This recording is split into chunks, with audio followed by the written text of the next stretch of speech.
EAGLES. Eagles.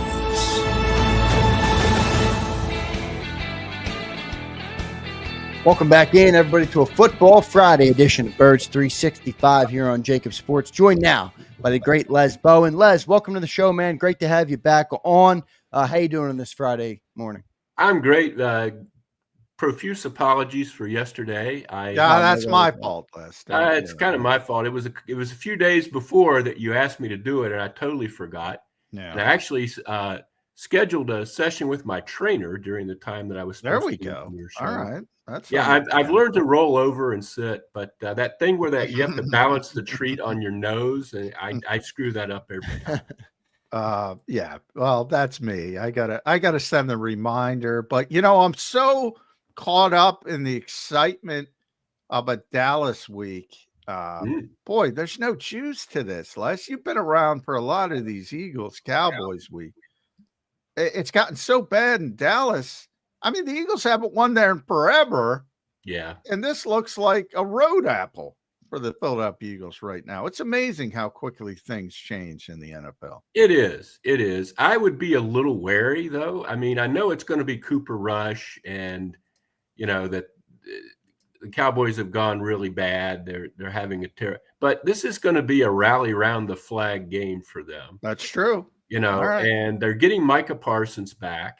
Yeah. And I think the Eagles are going to have to play well. I mean, they should win, but if they go down there and just, we've got this, I think they'll lose. It is, but sometimes those kind of games can be the toughest.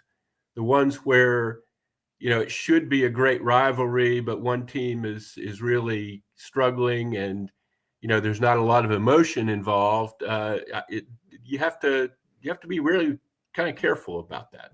Yeah, no doubt. Les, how you seeing this team now? We're at 6-2. I think they've kind of found some real rhythm, in my opinion, in the last couple of weeks. I think they're finally playing some complementary, cohesive football. What's your overall take on where the team is right now as compared to the last time we talked to you about 3 or 4 weeks ago?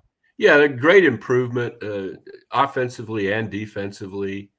I'd still like to see the offense running a little more smoothly and not depending so much on Saquon Barkley and big plays. I'd like to see the passing game, get more consistent, but that's a very minor quibble. The defense, it's definitely a lot better. I'm still not real happy with the pass rush on a consistent basis. I think in that Jaguars game, once Trevor Lawrence started getting the ball out reasonably quickly, it kind of disappeared. But there were a lot of real weird circumstances in that game, and I think the defense overall played well. And obviously, Cooper DeJean has made a tremendous difference there. Yeah. The linebacking has been so good the last couple of weeks, which are, the linebacking isn't something you ever expect to really talk about in those terms with the Eagles. So, yeah, I feel good about the team. I don't think they're there yet. I think, if you look at a team like Detroit, they're not quite in that realm, and I think they still have a lot of things. I think they need to keep the foot on the pedal, I guess is what I'm saying. I don't think they've accomplished anything really. They've won 4 in a row, but they have a tough stretch coming up after this game. Yeah. I think that tough stretch, Washington to Baltimore, I think that's going to really give us an indication what this team is. I do want to talk about the Rams. The Rams are kind of putting it back together. That whole stretch. Yeah. So it goes Washington, Rams, Baltimore. Yeah. I think that's the stretch that's going to tell you what the Eagles really are, and we'll see. But you got to get by this human nature game. Yeah, I want to talk to you about Bryce Huff, but before I got to talk about Zach Bowen, because you said something, and I believe we always talk about running back and linebacker, and you've been around this team for a long time, Les. I always knew there were outliers that Howie Roseman loved at running back. Christian McCaffrey back in 27 loved him. The Eagles would have drafted him. Bijan Robinson, they loved him. They weren't going to take him in the top 10, but he started the ball a little bit. they were going to consider and go up. I've never heard that about linebacker. I've never said, oh, but if this guy were there, they might have gone off script to their devaluing or however you want to describe the position. Have you ever heard of that name? Because I can't come up with one. And I'm starting to think Zach Bowen is playing at this level. Are they going to sign him? I hope so. I hope they are. But as far as the draft goes, you really don't draft linebackers in the first round that much. I mean, if you look at the best linebackers in the league, how many of them were drafted in the first round? Fred Warner certainly wasn't. I think he was third round, if I'm not mistaken. Roquan, but Roquan was a top 10 pick. Devin White was a top 10 pick. I was about to say that. Devin White. Devin White was a top 5 pick, wasn't he? Top 5 pick, that didn't work. I mean, they've drafted linebackers, although not real recently. They've drafted them as high as the second round. The problem is they've drafted the wrong ones. Michael Kendricks was okay for a short period, but he certainly was. Yes. Yeah. But they've blown picks on linebackers many times. But the signing them is a much more valid criticism. I mean, TJ Edwards, people like that they just aren't interested in giving a second contract to. It's hard to reconcile, and it's hard to argue that wasn't part of what happened last season. That devaluing that position so completely, and just to me, Howie has had a sort of whatever we end up with there, we'll just go with it, kind of attitude toward that position a lot of years. And it's a couple times it's really bit him in the butt, frankly. Yeah, now you see there's a difference between draft one in the first round and I don't care what we put out there.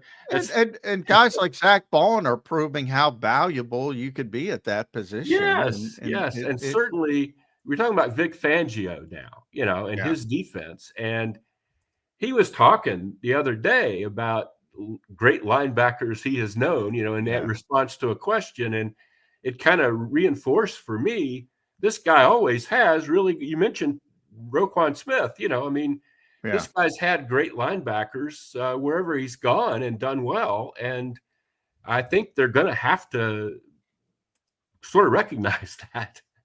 Yeah, and I think Zach wouldn't be playing as good maybe if he wasn't paired up with Vic Fangio, who's really good at making linebackers great. Les, you think they're going to – I mean, we talked about extending him, and I know it's maybe too early for that conversation, but, boy, if he keeps up this, I mean, the way he's playing right now as a top 10 linebacker, really, I think a top 5, top 7, somewhere up there, he might be expensive. A lot of Eagles fans think about TJ Edwards, and I know he's a different player, but we let him walk for $7 million a year.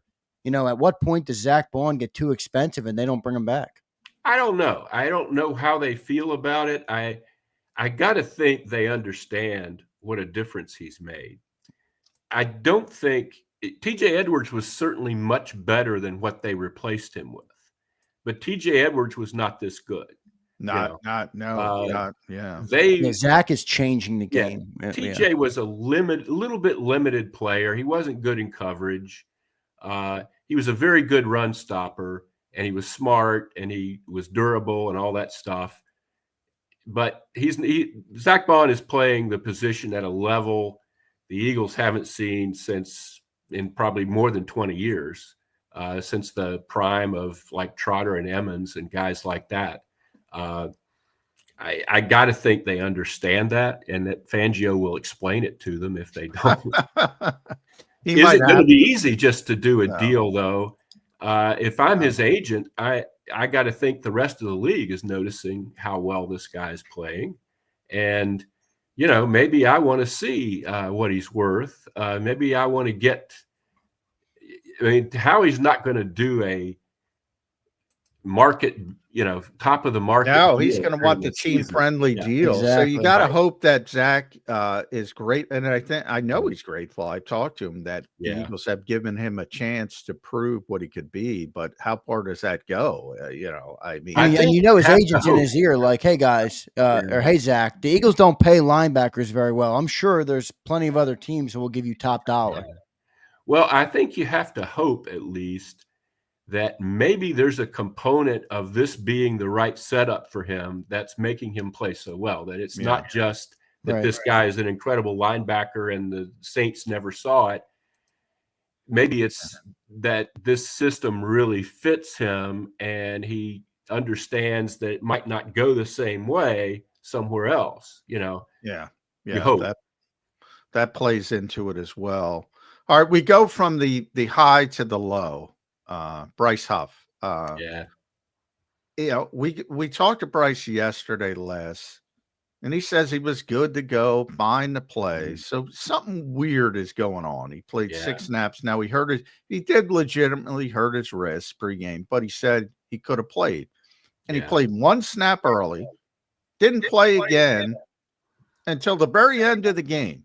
And he played about 4 or 5 more. I forget the exact number. You said he's a full go this week. Tom Pelissero mentioned, usually trade rumors are complete bullshit, but Tom, I perk up a little bit when he mentioned Bryce Huff. I don't know how they would have done it, but the dead cap would have been a real disincentive. Jeffrey Lurie, though, has proven, hey, you know, he'll accept it. He probably won't like it, but he'll accept it at least. Is this salvageable at this point, or is this just a guy that Bake doesn't like and doesn't think he should be playing? Well, I think we're trending in that direction. I think we're going to see a lot this week. You know, what Vic said about, hey, if a guy isn't 100%, I don't like having him out there. I kind of believe that, but what Huff said sort of contradicted that a little bit. But let's see how much he gets used this week. If it's 8 snaps or something, then we've got our answer. If he's back into what he was doing previously, then I got to think they want to make this work. I mean, they've invested a lot of money here, and it's not like they're overflowing. I mean, it's not like everybody else on the edge is playing so great that they can't possibly get this field. And I would argue Josh is playing too much now. Again, that was a problem last year where Josh Sweat sort of worn down, and Brandon's playing too much. I mean, even at 36, I said it was kind of counterintuitive. I said all year, Les, that I think Brandon's going to play more this season because he can empty the tank knowing he's going to retire.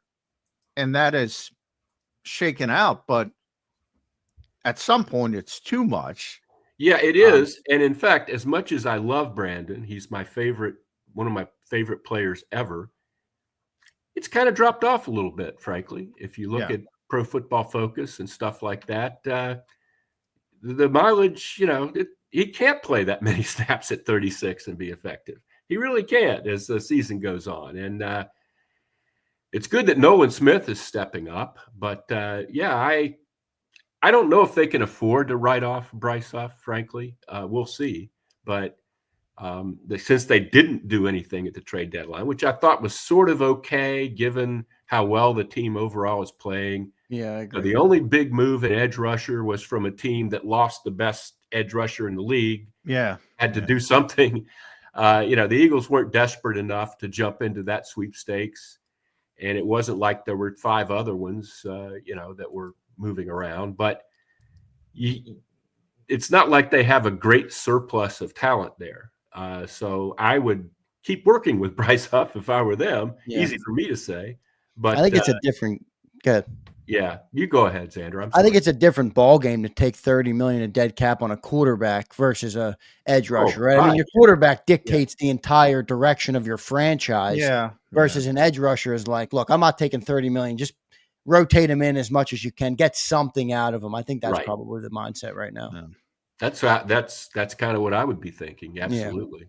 Yeah. How about Jordan Davis, Les? Where are you on him? I think John Point talks all the time about he's kind of a misunderstood player, but you could argue, I mean, he's getting like 20 snaps a game right now. He was the 13th overall draft pick, supposed to be one of the best defensive players. I mean, I know he's a nose and I know he's limited, but at what point do you look at him and be like, boy, this guy was not worth what we paid to get him? You don't draft a guy who only plays on rundowns 13th overall. I mean, that's crazy. That's a fair criticism. Yeah. It isn't, 1980. Even though running is up in the league this year, it's just not something that you could get a guy like that in the second or third or fourth round, to do that job. Maybe he wouldn't be as big or as strong as Jordan Davis, but you can plug that hole without spending the 13th overall pick in the draft. And they certainly hoped he would develop into more than he has developed into. And I think that's a real shame and a real problem for them, frankly, given, what we were talking about on the edge. At least Jalen Carter has really, I think, solidified. For a while there, I was very frustrated. He would show up real big one week and everybody would be all giddy. And then the next 3 weeks it'd be like, where is he? He's getting double teamed, but now you're really seeing him fight through stuff and play well. But drafting Jordan Davis 13th overall, it does not look good, frankly. All right, let's talk about the offense less now, and I want to get your thoughts coming up because of the whole kerfuffle over Nick Sirianni's decision making. Yeah. Also, you had Lane's comments about going back to the 2021 mentality. Yeah. And your old buddy Jeff McClain on his podcast pointed out, all these people say, hey, get Nick out of the way. It's actually they've reverted back to more of what Nick did in 2021. Where are you in the whole Nick Sirianni situation? I can't believe the Eagles didn't know this was coming when they had this set up the way they set it up. Right. But it seems to overwhelm everything. Like we spent 4 days. We probably would have talked more to you about it earlier in the week. All people talked about. They didn't talk about the game. They talked about Nick Sirianni this, Nick Sirianni that. It's interesting, isn't it? Yeah. It's unbelievable to me. There are two elements of this. One is the decision making and the fourth downs and the 2-point conversions.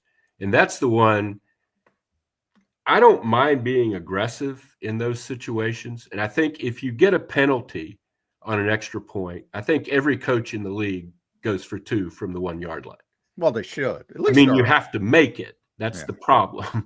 And I think they did on the first one, but for whatever reason, I've never seen a game where Gene Steratore says twice that he thinks the Eagles are going to get the replay and then they don't. Yeah. But be that as it may, I think what exasperates people about that stuff, I was thinking about that this morning. You know how the Phillies use an analytic-based approach to hitting. You take the big swings and you go for the home run, you strike out a lot, and it drives fans crazy when it doesn't work. Drives me crazy. Well, it's the same thing with this. I mean, theoretically, you could go for 2 every time, and if you made it half the time, you'd have as many points as if you kicked off 4 extra points or whatever. Yeah. But when you go for it and don't make it, I think people get really, really upset. And some kind of 4th and 3 long throw to A.J. Brown, you have to have, to me anyway, if you're going to go for it on 4th and 3 when you have an easily makeable field goal, you have to have a slam dunk play. Like the one in the Atlanta game that Saquon Barkley dropped. Nonetheless, it was a slam dunk play. All the guy has to do is catch the ball, a little lob. I would argue that was a slam dunk. That was a touchdown last. If Jaylen throws that ball on time, that was a touchdown. So, but you don't run elaborate plays on 2-point conversions or 4th and 3. You don't have the quarterback running around back there looking for somebody. You get in and you get it done. And, they need to evaluate whether they can do the tush push as much as they do it with Fred Johnson in there instead of Mailata, frankly. I don't think they're getting the push. Obviously there's no Kelsey either. Maybe I don't think you get rid of that at all. I think it's a great play, but maybe you look at it a little bit differently than you looked at it last year, given your current personnel setup. And I think you go for it when you have a real, okay, we know we can do this. You don't go for it like, maybe we can run this play over here. I kind of looked at it from a different perspective. Like the only decision I had a problem with was going away from the tush push on the fourth and inches. Yes. Yeah. God. So I thought and to your point, last Gene's territory, and I didn't even hear the TV broadcast, but like I thought they got in on certainly one of those touch the first pushes one. at the Yes, goal line. Sterator definitely thought they got in, and then he was pretty sure that the fumble would be overturned. Yeah. Well, I think we all were too. Yeah. But so from my standpoint, I'm like, look, sometimes the calls don't go your way. Look at Cincinnati last night. Sometimes the calls don't go your way. That's not going to waver me off the tush push on 4th and inches. So that's the one where I said, come on. I mean, that they got a little bit too cute with. That's what I was talking about when you don't have the quarterback running around back there on 4th down. I mean, they certainly hadn't stopped it on 4th and inches. And your old buddy Joe Banner was out there. So I want to read you Joe's quote. And Joe, we know Joe, but likes to take credit. But so this is what Joe Banner said. So annoyed by people that make a note every time the Eagles are aggressive and it doesn't work, without noticing all the times that being aggressive has been a huge part of their persona that has led to huge success going back 30 years. Aggressive organizations win. I got it. I got to admit, I'm on board with Joe there. Yeah, I don't disagree with that. In fact, you remember a couple games ago, they threw a long touchdown pass to A.J. Brown on 4th down. Yeah. So, I don't think anybody was bitching about that too much. No. I don't, that's a little bit of a red herring, I guess, just because this game, it just seemed like everything. Yeah, everything went. A lot of 50-50 calls didn't go their way. Now, as far as the second part of the Sirianni thing, which is what offense are they running? I don't know. I mean, I see other analysts. I know what Jeff said. I see other analysts claiming that this is the Kellen Moore. I don't have any idea. Yeah. Well, nobody knows. Yeah. It is Kellen. Kellen's running the show. I mean, you even get little flippant answers. Like I always say, like Jaylen will say, well, new play caller, Kellen's calling the play. Kellen did that just off the wall. So it's not like he's telling the truth. Versus these people that think, oh, it's a bad play call. That must be Nick versus a good play call.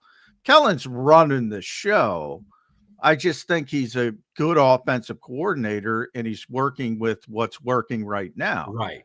Which makes, to me, it's common sense. That's what you do. And the Eagles have a really good offensive line and a really good running back. Yeah. And they've gone back to that 2021 mentality when I think people forget they had that run last where they had was like 5 or 6 games over 175 yards rushing. Mm-hmm.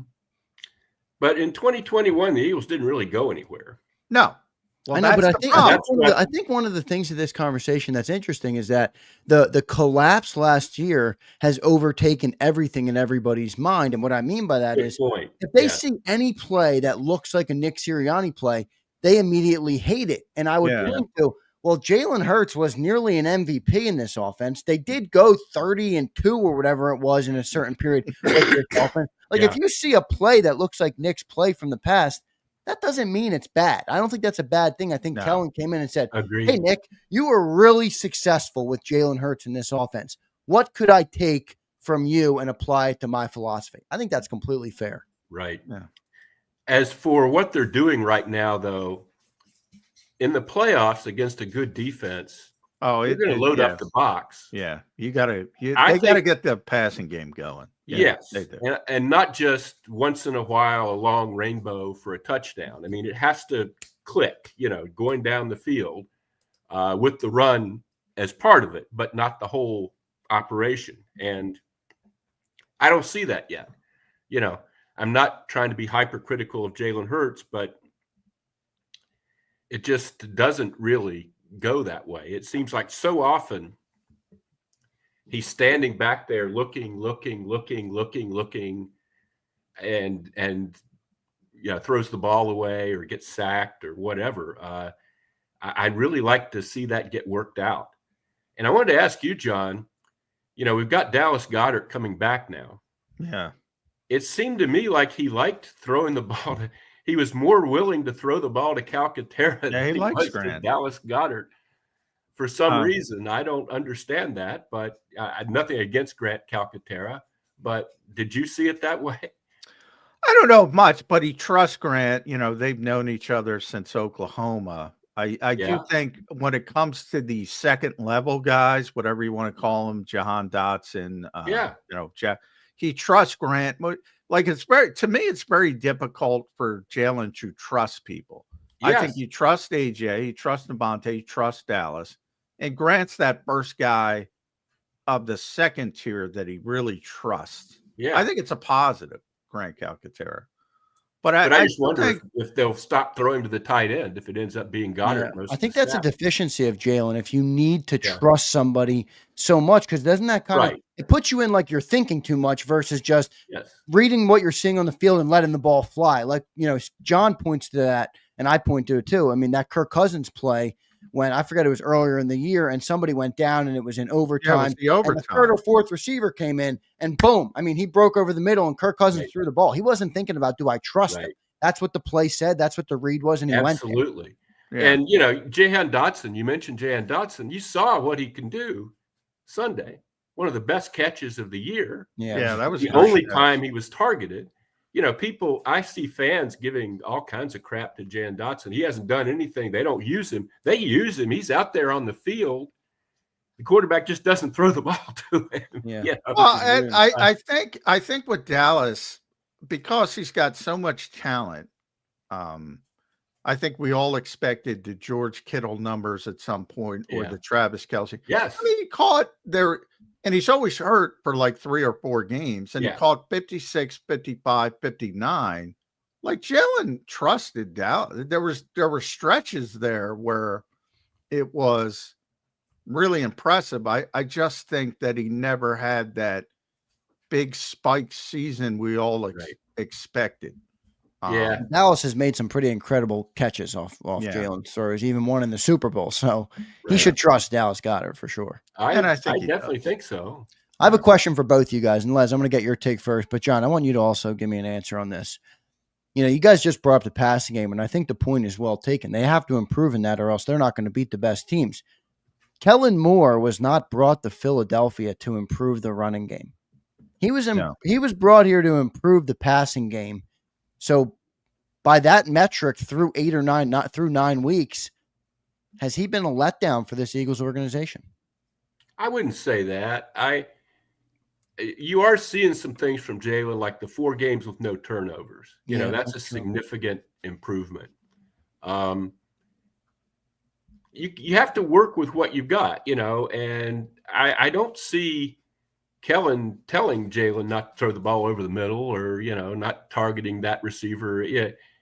I don't really blame it on Kellen very much. I don't know enough about the inside workings of the operation, but I think, the offense is running however it's going reasonably well. And I do think the running game was a big component of his offenses. Certainly in Dallas. When he had good running backs when Ezekiel was young. And I think that's the mark of a good offensive coordinator. With the Chargers, Austin Eckler. Eckler, I don't think he's – I mean, you're right. He wasn't brought here for the running game, but I think he's certainly used the running game in his previous offenses. Right. I think good coordinators take advantage of what they have.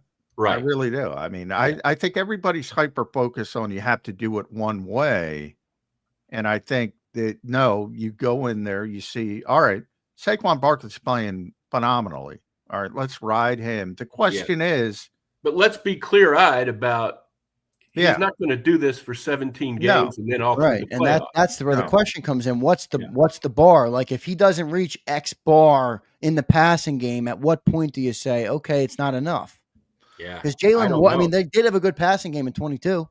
Yeah, they did. So I'm not enough of a maven to really know if it's a matter of defenses permanently taking away some things that they were real comfortable with in 2022 that just aren't going to come up again because defenses. I think that Baltimore game's going to be a test because Baltimore's going to score some points, and you're probably going to have to keep up with them, and that'll be a good test because eventually, if you go where you want to go, and you see Detroit, well, they're going to score some points, and you're going to have to keep up with them. And you'll be in Baltimore, and it'll be loud, and that's going to be. I hope they have Mailata back by then. Frankly, nothing against Fred Johnson, but he kind of goes up and Fred's down. He has a great week against Cincinnati, and then last week. Right. Fred's done a wonderful job as a backup player. He's a fill-in, and you can't expect. He's not Jordan Mailata. Yeah, it's kind of like when Big V was filling in for Jason Peters. Right. They were very lucky, to get through that and win the Super Bowl with that. But they gave him a lot of help, and they didn't expect him to be Jason Peters. And Fred Johnson is not Jordan Mailata by a long shot. He is not. Yeah. He'd be making a lot more money and starting somewhere if he were. You know what, though? I think he might get a starting job out of this. That's quite possible. Or at least the contract. Andre Dillard got the big contract. Remember when he lost out? He hasn't quite panned out. Nice guy, but if Jeff Stoutland can't get it out of you, I don't think anybody can get it out of you. Well, you've heard my Andre Dillard thing about how I met his high school coaches his rookie year in training camp. Yeah, I remember that. I was talking to them about how they basically had to sort of coax him onto the team and convince him that he was good enough to be on the varsity as a freshman. Wow. And in retrospect, at the time, it was a funny story. Yeah. In retrospect, this is a guy that, it was never his passion. It was never a burning desire. The Eagles went through that with Danny Watkins as well back in the day. Yeah, a lot more pronounced in Danny's case. But Andre just never believed in himself that much. I don't think he ever thought he was a great player, and I don't think he ever, wanted it. Confidence is a big thing in this sport. Yeah, it really is. At Les Bowen, make sure you follow Les on the X platform, doing a tremendous job with PHLY with our buddies Zach Berman and Bo Wolf as well. So you can read Les there. And always a pleasure. Now, Les has confidence in himself. No Andre Dillard issues there. So he's been doing this. Oh, God. Maybe sometimes. I don't know. Les, thanks for joining, man. We appreciate you joining. Good seeing you, buddy. Good to talk to you. Take care. All right. Thanks, Les. Great stuff there from Les Bowen. Love getting Les on. I thought he had great insight today, Johnny Mac. I thought on Nick, on Jaylen. Les has been covering this team for a long time. Yes, he has, man. He knows his shit for sure, and he brings a good, really a good perspective to the conversation. Great to have him on.